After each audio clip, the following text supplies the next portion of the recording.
Mas o fato é que nós temos aqui uma Bíblia que, se de um lado ela é luz, luz ilumina, para a minha vida tem sido luz nesses 50 anos.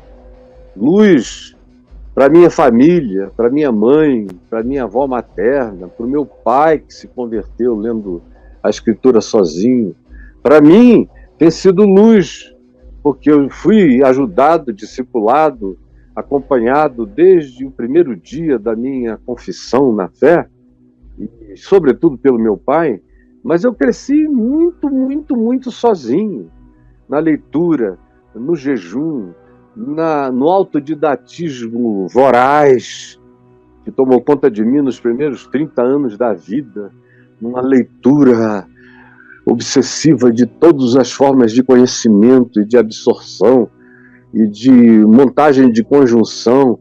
E eu via, como pastor, e vejo, que a grande dificuldade das pessoas é o fato da afirmação, desde o quarto século, desde Constantino, de que a Bíblia, dessa capa a essa capa, é a palavra de Deus vigente. Não tem nada demais dizer que a Bíblia é a palavra de Deus, desde que você diga que ela é a palavra de Deus em evolução, que o Velho Testamento tinha a palavra de Deus para a primitividade daquela sociedade, de 4.000 anos atrás, de 3.000 anos, de 2.000 anos, mas a palavra foi crescendo e ela própria vem dizendo o que nela é atualização e o que nela se tornou obsoleto.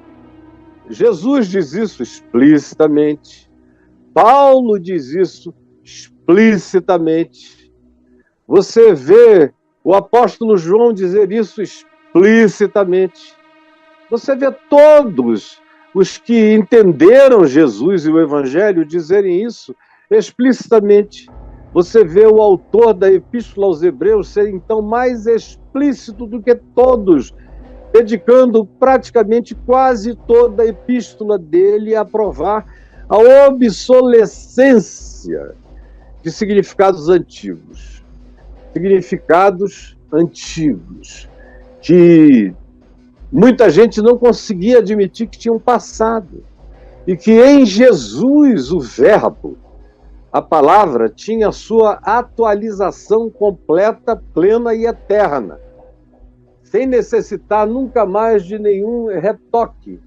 Era essa associação, era essa manifestação no Logos, no Verbo, na palavra eterna que é Cristo.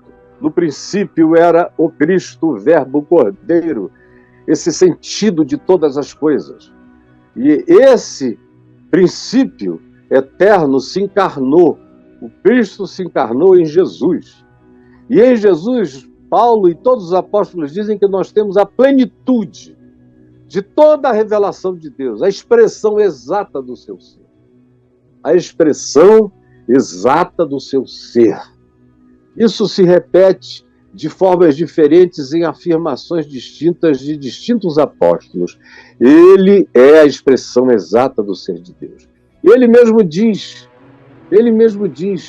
como tu perguntas, mostra-nos o Pai, Filipe. Tu não crês que eu estou no Pai, que o Pai está em mim? Quem me vê a mim, vê o Pai. Jesus é essa palavra absoluta e é essa expressão exata do caráter de Deus, do ser de Deus, do coração de Deus. Deus não tem mais acréscimos a fazer a nenhuma revelação. Jesus é a plenitude, a totalidade.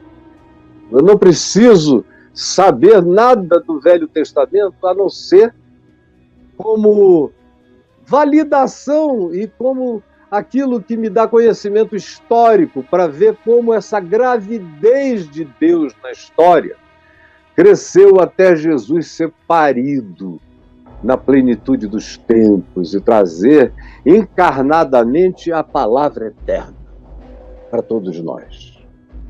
Esse é o meu esforço a vida inteira, porque enquanto o pessoal não entende isso, A Bíblia é um livro de confusão mental, porque os pastores não entendem, os seminários não ensinam, as homiléticas que tentam pregar as hermenêuticas, as interpretações aprendidas nas diversas denominações são furadas.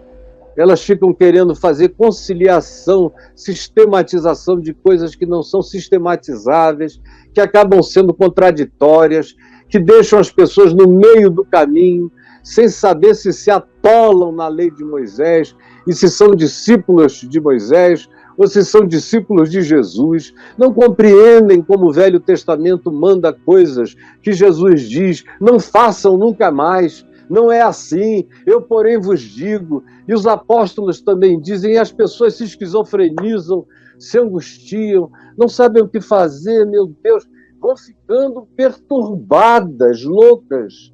E tem gente que, porque é muito primitiva, porque é violenta, porque é hostil, porque não gosta da pacificação. Outro dia eu vi um post de um cara dizendo, cuidado, para não se tornar tão pacifista que você perca o poder de se indignar com raiva contra o seu próximo. Aí eu fui ver que ideologia ele representava e estava claro. Ele era cristão de uma banda que, para poder praticar tudo que vem praticando nesses últimos anos, é discípula das pedradas do Velho Testamento. E acha que o ensino de Jesus se tornou o que eles vieram a chamar de marxismo cultural. O amor de Cristo, a compaixão de Cristo, o acolhimento de Jesus, as pautas prioritárias de Jesus pelos doentes, pelos pobres, pelos angustiados, pelos desvalidos. Tudo isso é coisa de otário. Esse pessoal, de acordo com o Velho Testamento, está sob maldição e tem que ficar longe da gente e carregar sua maldição. Quem acabar com eles melhorou o mundo. Tem um monte de cristãos vivendo com esse pensamento, que vai crescendo em alguns lugares da Terra e que no Brasil se tornou grande. Dominou aproximadamente 60%, pelo menos, do pensamento cristão evangélico contemporâneo. E se mostrou presente em 90% dos pastores evangélicos do Brasil, porque não entenderam a coisa mais simples. Ou não quiseram acolher essa verdade, para não se converterem, como Jesus disse, para que, tendo olhos, não vejam, tendo ouvidos, não ouçam, tendo coração, não compreendam, e assim não se convertam, e assim não sejam por mim transformados. Porque o coração está endurecido, e não querem aceitar o que eu venho ensinando há anos, e ilustro nesse final de ano, nesse penúltimo programa deste ano. Jesus, sempre a chave hermenêutica. Olha só uma ilustração como as que eu uso. Olha aí, parece até o Sean Penn, mas você não enxerga de saída. De cara você vai passando, é só um piano de cauda cheio de montagem, quando chega no ângulo certo você vê o rosto. De cara é só um círculo fechado, se você fica só preso ali olhando Moisés, olhando Deuteronômio, Êxodo, olhando os Juízes, olhando o fogo de Elias, olhando isso e aquilo, você não enxerga o rosto. Você tem que se afastar e enxergar a partir da distância proposta pelo Evangelho. E aí, vendo, você enxergará o rosto de Cristo na Escritura. Quando você lê a Escritura para trás, lê a Escritura para frente, tendo Jesus e os Evangelhos como sua pedra de esquina, como seu ângulo de percepção. Jesus é meu ângulo de percepção de tudo. Jesus é minha mira. É por ele que eu olho. Eu abro o zoom da vida e vejo faces, discerno com clareza, enxergo.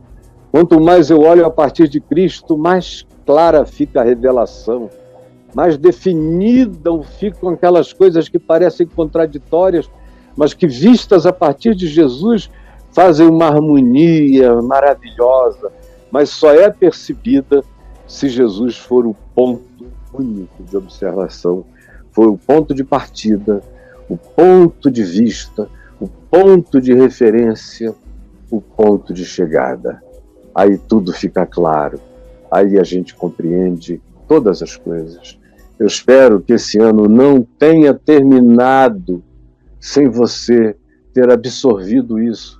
Absorva, isso vai gerar um recorte, como muitos outros recortes que estão aí no meu portal, caifab.net. Se você escrever Jesus, a chave hermenêutica, você vai encontrar em vídeo, aqui no canal no YouTube, onde você está, uma quantidade enorme de vídeos. No portal caifab.net, vídeos e textos explicando. Quando a pessoa entende isso, entende o que eu digo em 70, 80 aulas no meu curso aqui do Caio Fábio Exclusivo, sobre como compreender a Bíblia, como compreender a vida, para não ficar doente, esquizofrênico, conflituado, apavorado, pensando em Deus como um ente que a gente não sabe o que dele pode vir qualquer negócio, ele pode perder a cabeça, ficar com raiva e arruinar a gente. Para acabar essa insegurança, faça o Jesus, a chave hermenêutica no meu curso, ou vá lendo no meu portal, ou vá vendo esses vídeos como esse que eu acabei de mostrar. Estão aí e que juntos ajudam você a compreender. No portal Caio Fábio, no curso do Caio Fábio Exclusivo, você tem Jesus, a chave hermenêutica, que muda a compreensão. Não tem ninguém que faça esse curso, ninguém, eu desafio, faça esse curso que não enxergue a obviedade do que está explicado com uma simplicidade brutal. E daí em diante você não consegue mais ler a Bíblia do mesmo jeito, nem ver a história do mesmo modo, nem ver ciência da mesma forma, nem interpretar a arte do mesmo jeito. Tudo muda quando a mente de Cristo começa a ser formada em você a partir desse olhar aonde Jesus é a chave hermenêutica.